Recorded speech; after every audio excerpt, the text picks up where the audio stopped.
শিল্পী সমাজলৈ হঠাৎ আহিল এক দুখবৰ। হয় বন্ধু-বান্ধৱীসকল, জনপ্ৰিয় ধাৰাবাহিক বেহাৰবাৰী আউটপোষ্টলৈ পুনৰ আহিল অন্য এক দুখবৰ।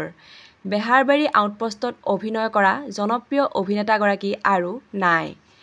তেখেতৰ মৃত্যু হোৱাত বেহাৰবাৰী আউটপোষ্টৰ পৰিয়ালটোৱে কান্দোনত ভাঙি পৰিছে। যোৱা কেইদিনমানৰ পূৰ্বে বেহাৰবাৰী আউটপোষ্টত অভিনয় কৰা বসুমতাৰী ছাৰৰ মৃত্যুৰ পিছতেই আকৌ কাক হেৰুৱালে বেহাৰবাৰী আউটপোষ্টৰ পৰিয়ালটোৱে? জানিবলৈ ভিডিঅ'টো প্ৰথমৰ পৰা শেষলৈকে চাই থাকিব।